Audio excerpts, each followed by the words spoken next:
خالد رضی اللہ تعالیٰ عنہ نے اپنے پیغام میں کہا تھا کہ وہ ہرا میں بیٹھے رہتے تو فارس والوں کو اپنی شکستوں سے سنبھلنے کا اور جوابی حملے کی تیاری کا موقع مل جاتا۔ خالد رضی اللہ تعالیٰ عنہ کی کوشش یہ تھی کہ دشمن کو کہیں بھی قدم جمانے کا اور جوابی وار کرنے کا موقع نہ مل سکے۔ معزز ناظرین، ہماری آپ سے ایک چھوٹی سی گزارش ہے کہ ہمارے چینل پر اب تک نئے ہیں تو ہمارے چینل کو سبسکرائب کر دیں، ساتھ بیل آئیکن کے بٹن پہ کلک لازمی کریں اور ویڈیو کو پورا واچ کریں۔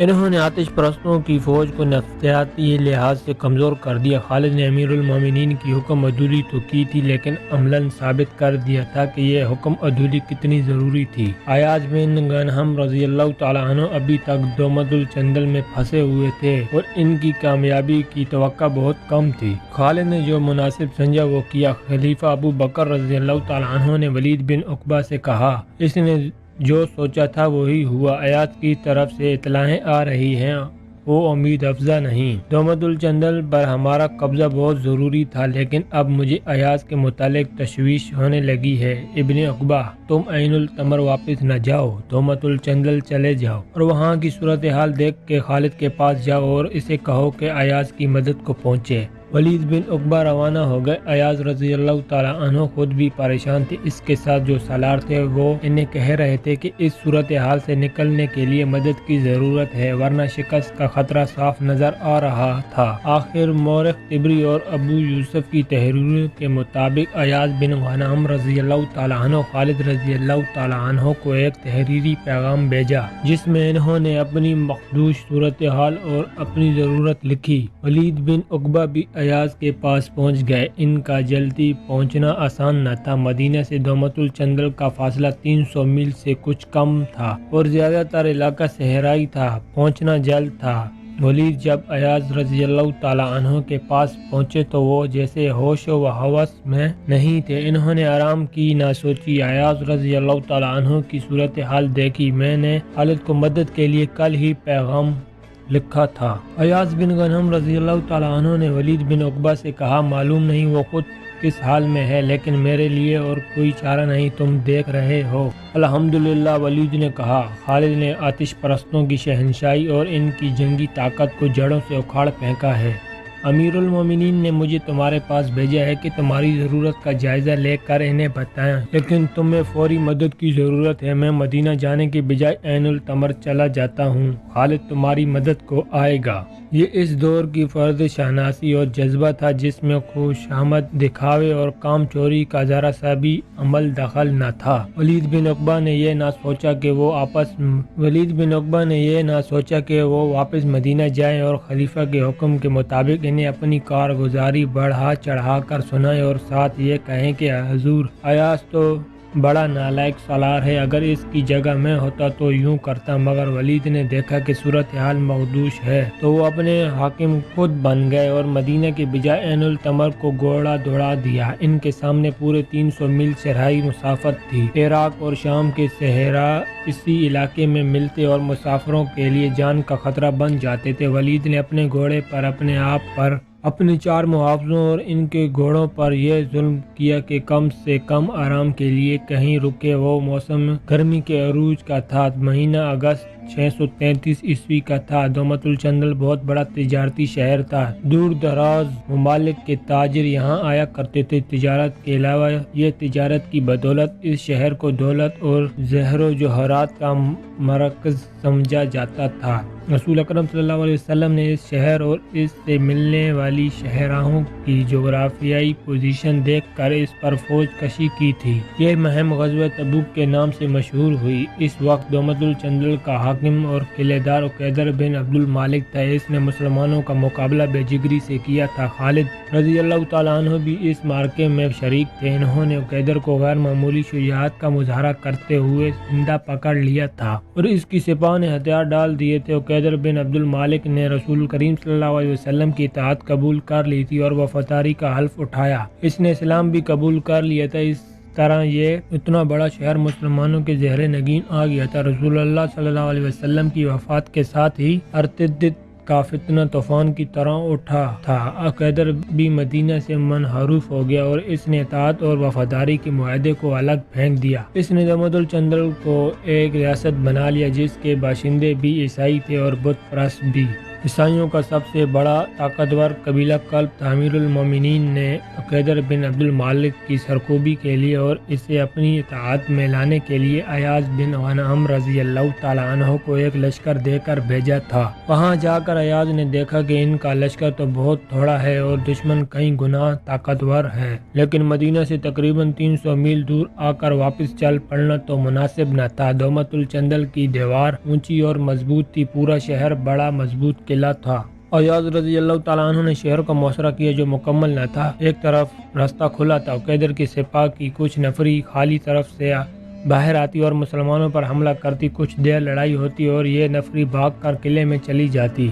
ان حملوں کے علاوہ وہ قلعے کی دیواروں سے مسلمانوں پر تیروں کا میغ برساتے رہتے اور اس کے جواب میں مسلمان تیر انداز دیواروں پر تیر پھینکتے رہتے۔ انہوں نے قلعے کے دروازوں پر بھی حملے بولے، مگر قلعے کا دفاع توقع سے زیادہ مضبوط تھا۔ مسلمانوں کے خلاف جنگ کا پانسا اس طرح پلٹ گیا کہ قبیلہ کلب کے عیسائیوں نے عقب سے آ کر مسلمانوں کو گھیرے میں لے لیا۔ وہ مسلمانوں پر بڑھ بڑھ کر حملے کرتے تھے اور مسلمان جان کی بازی لگا کر حملوں کو روکتے اور پسپا کرتے تھے۔ مسلمانوں کی اس بے خوفی کو دیکھ کر عیسائیوں نے حملے کم کر دیے، مگر مسلمانوں کو گھیرے میں رکھا تھا تاکہ وہ پسپا نہ ہو سکیں اور رسد وغیرہ کی کمی سے پریشان ہو کر ہتھیار ڈال دیں۔ ایاز نے یہ انتظام کر رکھا تھا کہ ایک جگہ رستہ کھلا رکھا اور اس کی حفاظت کے لیے آدمی مقرر کر دیے تھے۔ یہ صورتحال مسلمانوں کے لیے بڑی خطرناک تھی، ان کا جانی نقصان خاصا ہو چکا تھا، زخمیوں اور شہیدوں کی تعداد بڑھتی جا رہی تھی۔ مسلمان زندہ رہنے کے لیے لڑ رہے تھے، صاف نظر آ رہا تھا کہ شکست انہی کی ہوگی۔ دن پہ دن گزرتے جا رہے تھے، خالد عین التمر کو اپنے انتظام میں لانے کے کام سے فارغ ہو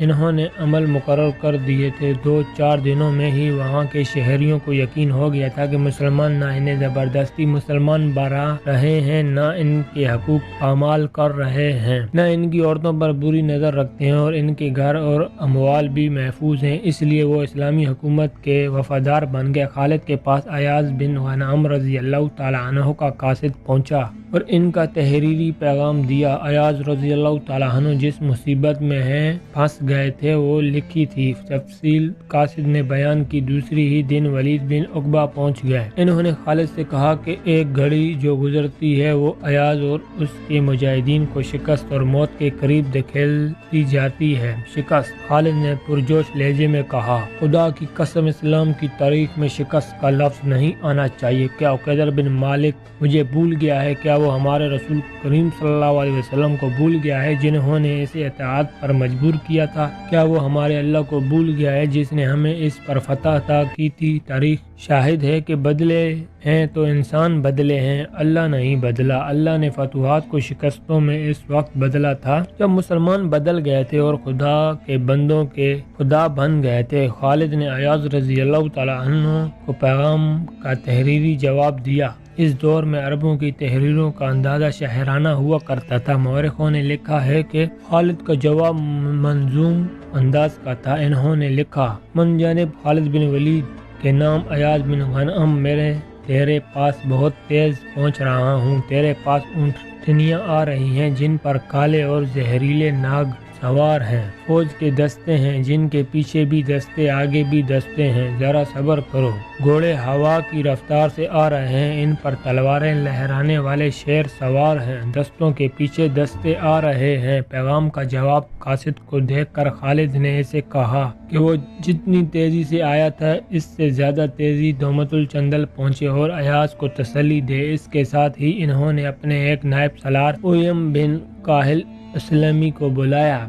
ابن کاہل اسلمی، خالد نے کہا، کیا تو جانتا ہے کہ میں تجھے کتنی بڑی ذمہ داری سونپ رہا ہوں؟ اللہ مجھے ہر اس ذمہ داری کو نبھانے کی ہمت و عقل عطا فرمائے جو مجھے سونپی جائے۔ اویم نے کہا، میری ذمہ داری کیا ہوگی؟ ابن ولید عین التمر، خالد نے کہا، اس کا انتظام اور اس کی حفاظت۔ اندر سے بغاوت اٹھ سکتی ہے، باہر سے حملہ ہو سکتا ہے۔ میں تجھے اپنا نائب بنا کر دومت الجندل جا رہا ہوں۔ ایاز بن غنم مشکل میں ہے، اللہ تجھے سلامتی عطا کرے۔ ایوب نے کہا، عین التمر کو اللہ کی امان میں سمجھو۔ خالد کے ساتھ ابتدا میں جو صفات تھی جانی نقصان کے علاوہ اس وجہ سے بھی کم ہو گئی کہ ہر مفتوحہ جگہ 1-2 دستے چھوڑ دیے گئے تھے۔ عین التمر تک پہنچنے عین التمر تک پہنچتے نفری اور کم ہو گئی تھی۔ اس علاقے کے مسلمان باشندوں سے نفری بڑھانے کی کوشش کی گئی تھی لیکن ان کی تعداد زیادہ نہیں تھی۔ کچھ نو مسلم بھی سپاہ میں شامل ہو گئے تھے لیکن ابھی ان پر پوری طرح اعتماد نہیں کیا جا سکتا تھا۔ خالد نے کچھ دستے عین التمر میں چھوڑ 6000 سوار اپنے ساتھ لیے اور دومت الجندل کو روانہ ہو گئے۔ فاصلہ 300 میل تھا۔ خالد نے 300 میل کی یہ صحرائی مسافت صرف 10 دنوں میں طے کی۔ وہ ابھی رستے میں تھے کہ جب عقیدر کے آدمیوں نے اس لشکر کو دیکھ لیا۔ وہ مسافر ہوں گے۔ انہوں نے خالد کے پہنچنے سے پہلے دومت الجندل میں اطلاع دے دی کہ مسلمانوں کا ایک لشکر آ رہا ہے۔ بعض مورخوں نے یہ بھی لکھا ہے کہ دومت الجندل والوں کو یہ بھی پتہ چل گیا تھا کہ اسلامی لشکر کے سالار اعلیٰ خالد بن ولید رضی اللہ تعالیٰ عنہ ہیں۔ اس وقت تک عیسائیوں کے 3 بڑے قبیلے بنو کلب، بنو بحیرہ اور بنو غاسان جنگ میں شریک تھے۔ عقیدر بن مالک کو اطلاع ملی تو اس نے بڑی عجلت سے عیسائیوں اور بت پرستوں کے چھوٹے چھوٹے قبیلوں کو بھی جنگ میں شریک ہونے کے لیے بلاوا بھیج دیا۔ خالد کے پہنچنے تک ان چھوٹے قبیلوں نے اپنے آدمی بھیجنے شروع کر دیے تھے۔ خالد رضی اللہ تعالیٰ عنہ طوفان کی مانند پہنچے۔ مجاہدین نے خالد رضی اللہ تعالیٰ عنہ کے کہنے پر جوش و خروش سے نعرے لگانے شروع کر دیے۔ ایاز بن غنم رضی اللہ تعالیٰ عنہ کے لشکر نے نعرے سنے تو سارے لشکر نے نعرے لگائے۔ اس کے ہارے ہوئے حوصلے تر و تازہ ہو گئے۔ خالد نے میدان جنگ کا جائزہ لیا، پھر قلعے کے ارد گرد گھوڑا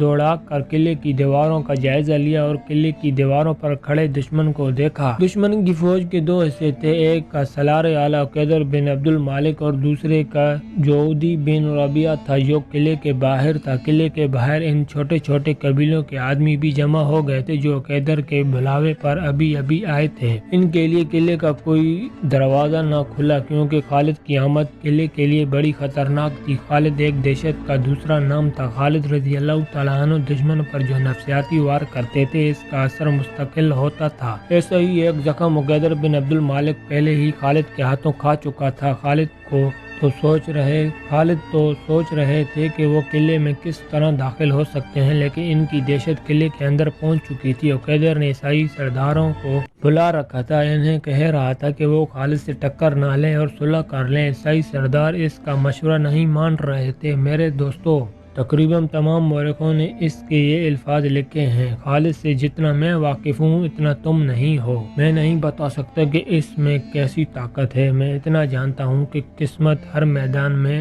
اسی کا ساتھ ہوتی ہے۔ میدان جنگ کا اور قلعوں کی تسخیر کا جو کمال اس میں ہے وہ کسی اور میں نہیں۔ تم سوچ رہے ہوگے اور وہ تمہارے سر پر کھڑا ہوگا۔ خالد کے مقابلے میں جو قوم آتی ہے خواہ طاقتور خواہ کمزور، وہ خالد کے ہاتھوں پٹ جاتی ہے۔ میرا مشورہ تسلیم کرو اور خالد سے صلح کر لو۔ عیسائیوں نے خالد سے شکستیں کھائی تھی، وہ انتقام لینا چاہتے تھے۔ تم اس سے لڑو گے تو ہار جاؤ گے۔ عقیدر نے کہا، پھر وہ تم پر رحم نہیں کرے گا۔ اگر لڑے بغیر صلح کر لو گے تو وہ تمہاری جان، تمہاری عورتوں اور تمہارے اموال کی حفاظت کرے گا، مگر تم اس کا مقابلہ کر ہی نہیں سکتے کیونکہ تم اس کی چالیں نہیں سمجھتے۔ ہم لڑے بغیر شکست تسلیم نہیں کریں گے۔ عیسائی سرداروں نے متفقہ فیصلہ دے دیا۔ پھر تم میرے بغیر لڑو گے؟ عقیدر نے کہا، میں اتنا بڑا شہر تباہ نہیں کروں گا۔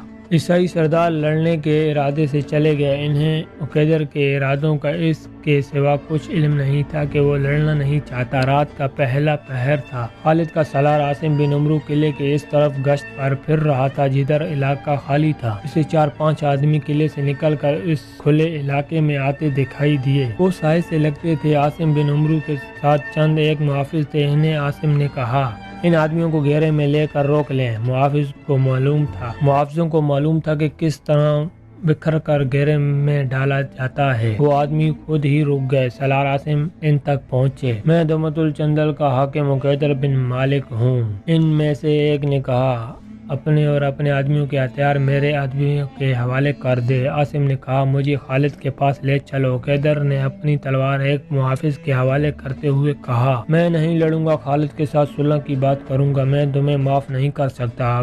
ابن عبد المالک خالد نے اپنے خیمے میں اس کی بات کو سن کر کہا، تو میرا مجرم نہیں، میرے رسول صلی اللہ علیہ وسلم کا مجرم ہے۔ تو نے اللہ کے رسول صلی اللہ علیہ وسلم سے بد عہدی کی تھی، تو نے اسلام قبول کیا، پھر ارتدت کے سرداروں کے ساتھ جا ملا۔ عقیدر نے اپنی صفائی میں بہت کچھ کہا، بہت کچھ پیش کیا، عیسائی قبیلوں سے لا تعلق ہو جانے کا عہد کیا۔ اگر یہ لڑائی میری اور تیری ہوتی یا دشمنی میری اور تیری ہوتی تو تجھے بخش دینے سے کوئی نہ روک سکتا۔ خالد نے کہا مگر تو میرے رسول صلی اللہ علیہ وسلم کا، میرے مذہب کا دشمن تھا، خدا کی قسم میں تجھے بخش نہیں سکتا، تجھے زندہ رہنے کا کوئی حق نہیں دے سکتا۔ خالد نے حکم دیا لے جاؤ اسے، کل کا سورج اسے زندہ نہ دیکھے۔ رات کو ہی عقیدر بن عبد المالک کا سر قلم کر دیا گیا۔ صبح طلوع ہوتے ہی خالد نے ایاز بن غنم رضی اللہ تعالیٰ عنہ کو بلایا اور اس سے بتایا کہ اب وہ اپنی سپاہ کا خود مختار سالار نہیں۔ اس حکم کے ساتھ ہی خالد نے ایاز رضی اللہ تعالیٰ عنہ کی سپاہ اپنی کمان میں لے لی۔ اب لڑائی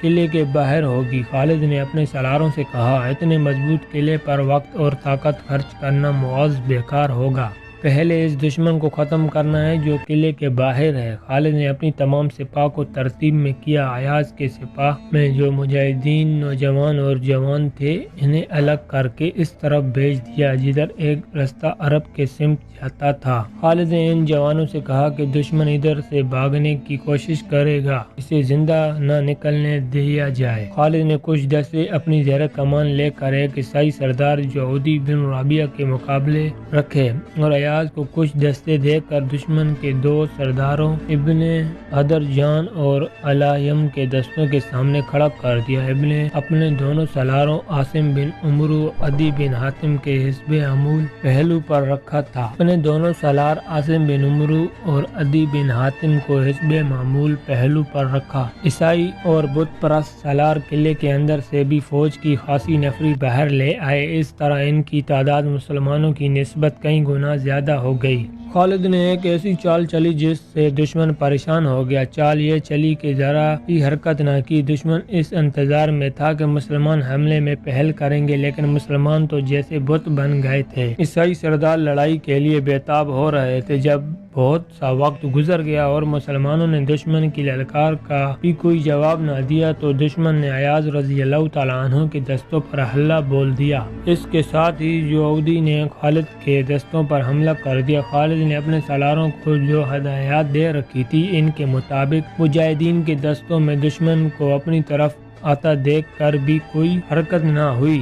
دشمن اور زیادہ جوش میں آ گیا۔ جب دشمن کے سپاہی مسلمانوں کی صفوں میں آئے تو مسلمانوں نے انہیں رستہ دے دیا۔ یہ ایسے ہی تھا جیسے گھونسا کسی کو مارو اور وہ آگے سے ہٹ جائے۔ فوراً ہی عیسائیوں اور بت پرستوں کو احساس ہو گیا کہ وہ تو مسلمانوں کے پھندے میں آ گئے ہیں۔ خالد نے اپنے معاوضوں کے ساتھ عیسائیوں اور بت پرستوں کے سب سے بڑے سالار جعودی بن رابعہ کو گھیرے میں لے لیا۔ اس کے خاندان کے چند ایک جوان اس کے ساتھ تھے، وہ تو کٹ گئے اور جعودی کو زندہ پکڑ لیا گیا۔ خالد رضی اللہ تعالیٰ عنہ نے اپنے لشکر کو ایسی ترتیب میں رکھا تھا جو دشمن کے لیے پھندا تھا۔ دشمن کے سپاہی جدھر کو بھاگتے تھے ادھر مسلمانوں کی تلواریں اور برچیاں ان کا رستہ روکتی تھی۔ آخر وہ قلعے کی طرف بھاگے مگر دروازہ بند تھا۔ مسلمان اوپر آ گئے اور دیکھتے ہی دیکھتے دروازے کے سامنے عیسائیوں اور بت پرستوں کی لاشوں کا انبار لگ گیا۔ ایک دروازہ اور بھی تھا۔ اپنے آدمیوں کو پناہ میں لینے کے لیے قلعے والوں نے دروازہ کھول دیا۔ عیسائی اور بت پرست بھاگ کر دروازے میں داخل ہونے لگے، لیکن مسلمان تو جیسے ان کے ساتھ چپکے ہوئے تھے۔ اس طرح صورت یہ پیدا ہو گئی تھی کہ دشمن ایک آدمی اندر جاتا تو دو مسلمان اس کے اندر چلے جاتے تھے۔ عیسائیوں اور بت پرستوں کا شیر راضہ بکھر چکا تھا۔ مسلمان قلعے میں داخل ہو گئے تھے۔ اب جو کچھ ہو رہا تھا وہ لڑائی نہیں تھی، وہ عیسائیوں اور بت پرستوں کا قتل عام تھا۔ خالد رضی اللہ تعالیٰ عنہ چاہتے تھے کہ قتل عام کا یہ سلسلہ جاری رہے۔ یہ اگست 633 عیسوی کے آخری جمادی الآخر 12 ہجری کے وسط کے دن تھے۔ خالد نے جعودی بن رابعہ اور اس کے تمام ساتھی سالاروں اور سرداروں کو سزائے موت دے دی تھی۔ تہمت الچندر مسلمانوں کے زہر نگین آ گیا۔ اسلام دشمن طاقتیں ختم ہونے میں نہیں آتی تھی۔ ایران کے آتش پرستوں کو جس طرح اسلام کے علمداروں نے شکست پہ شکست دی اور جتنا جتنا جانی نقصان انہیں پہنچایا تھا اتنا کوئی قوم برداشت نہیں کر سکتی تھی، لیکن وہاں صرف آتش پرست نہیں تھے، تمام غیر مسلم قبیلے جن میں اکثریت عربی عیسائیوں کی تھی ان کے ساتھ ساتھ ہے۔ آتش پرستوں نے اب ان قبیلوں کو آگے کرنا شروع کر دیا، جیسے مہران بن بہرام نے عین التمر میں کیا تھا۔ آتش پرستوں کے سالار میدان جنگ سے بھاگ بھاگ کر میدان میں اکٹھے ہوتے جا رہے تھے۔ ان کے نامور سالار بہمن جازویہ نے جب مہران بن بہرام کو اپنی فوج کے ساتھ واپس آتے دیکھا تو اس سے اتنا صدمہ ہوا تھا کہ اس پر خاموشی طاری ہو گئی تھی۔ مت گھبرا بہمن بہرام نے اسے کہا تھا، دل چھوٹا نہ کر، آخر فتح ہماری ہوگی۔ میں شکست کھا کر نہیں آیا، شکست بدوی قبیلوں کو ہوئی ہے اور تو لڑے بغیر واپس آ گیا ہے۔ سالار بہمن جازویہ نے کہا، تو اتنا بڑا شہر اپنے دشمن کی جھولی میں ڈال آیا ہے، تو خوش قسمت ہے کہ تجھے یہاں سزا دینے والا کوئی نہیں۔ سزا دینے والے آپس میں لڑ رہے ہیں، وہ جان نشینی پر ایک دوسرے کے خون بہا رہے ہیں۔ بہمن بہرام نے طنزیہ لہجے میں کہا، کیا تو مجھے سرزنش کہہ رہا ہے؟ کیا تو مسلمانوں سے شکست کھانے والوں میں سے نہیں؟ اگر تو میدان میں جم جاتا تو آج مدینہ والے یوں ہمارے سر پر نہ آ بیٹھتے۔ شکستوں کی ابتدا تجھ سے ہوئی ہے، میری تعریف کر کے میں اپنے لشکر کو بچا کر لے آیا ہوں۔ میں اسی لشکر سے مسلمانوں کو شکست دوں گا۔ میدان میں اس وقت جو لشکر جمع ہو چکا ہے اسے ہم ایک فیصلہ کن جنگ کے لیے تیار کریں گے۔ اس وقت میدان میں فارس کے جتنے بھی نامور سالار تھے وہ سب خالد رضی اللہ تعالیٰ عنہ سے شکست کھا کر آئے تھے۔ انہوں نے اسے ذاتی مسئلہ بنا لیا تھا، ورنہ وہاں حکم دینے والا کوئی نہ تھا۔ حکم دینے والے شاہی خاندانوں کے افراد تھے جو تخت کی وراثت کے لیے جو توڑ میں لگے ہوئے تھے۔ وہ سالاروں کو بھی اپنی سازشوں میں استعمال کرنا چاہتے تھے، لیکن سالار فارس کی شہنشاہی تحفظ کو اپنا فرض سمجھتے تھے۔ یہ چند ایک سالار ہی تھے جنہوں نے میدان کا برہم رکھا ہوا تھا، ورنہ کسری کی بنیادیں ہل چکی تھی اور یہ عمارت زمین بوس ہوا ہی چاہتی تھی۔ اس وقت خالد میدان سے کم و بیش 400 میل دومت الجندل میں تھے۔ آتش پرستوں اور عیسائیوں کو ابھی معلوم نہ تھا، وہ سمجھتے تھے کہ خالد عین التمر میں ہیں۔